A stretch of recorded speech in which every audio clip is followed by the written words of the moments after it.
ഉരുൾപൊട്ടൽ ഉൾപ്പെടെയുള്ള പ്രകൃതി ദുരന്തങ്ങളെ മുൻകൂട്ടി തിരിച്ചറിയാൻ സഹായിക്കുന്ന ഭൗമ നിരീക്ഷണ ഉപഗ്രഹം ISRO നാസയും ചേർന്ന് ജൂലൈ 30-ന് വിക്ഷേപിക്കും. ശ്രീഹരിക്കോട്ടയിലെ സതീഷ് ധവാൻ സ്പേസ് സെന്ററിൽ ഇന്ത്യൻ സമയം വൈകിട്ട് 5:40-നാണ് നൈസാർ വിക്ഷേപണം നടത്തുന്നത്.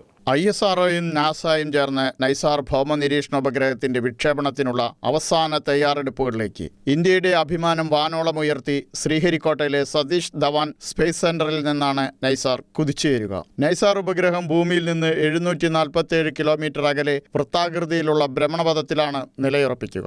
2400 കിലോഗ്രാം ഭാരമുള്ള നൈസാർ ഉപഗ്രഹത്തിന്റെ വിക്ഷേപണ ചെലവ് ആകെ 13,000 കോടി രൂപയ്ക്ക് മുകളിൽ വരും. ഈ തുക നാസയും ഇസ്രായും പങ്കിടുന്നു. നൈസാറിന്റെ വിക്ഷേപണം കഴിഞ്ഞാൽ 90 ദിവസം നീളുന്ന കമ്മീഷനിംഗ് കാലമാണ്. ഉപഗ്രഹം ബഹിരാകാശത്തെത്തി 10-ാം ദിവസമാണ് 12 മീറ്റർ വ്യാസമുള്ള റഡാർ റിഫ്ലക്ടറുകൾ വിടർത്തി തുടങ്ങുക. ആ കുട നിവർത്തി തീരാൻ തന്നെ 8 ദിവസമെടുക്കും. പ്രവർത്തനം തുടങ്ങിക്കഴിഞ്ഞാൽ ദിവസത്തിലൊരിക്കലെങ്കിലും ഭൂമിയിലെ ഓരോ ഇഞ്ചും നൈസാർ റഡാറിന്റെ ദൃഷ്ടിയിൽപ്പെടും. കമ്മീഷനിംഗ് കഴിഞ്ഞാൽ 5 വർഷത്തെ ദൗത്യ കാലാവധിയാണ് നൈസാർ ഉപഗ്രഹത്തിന് നിശ്ചയിച്ചിരിക്കുന്നത്.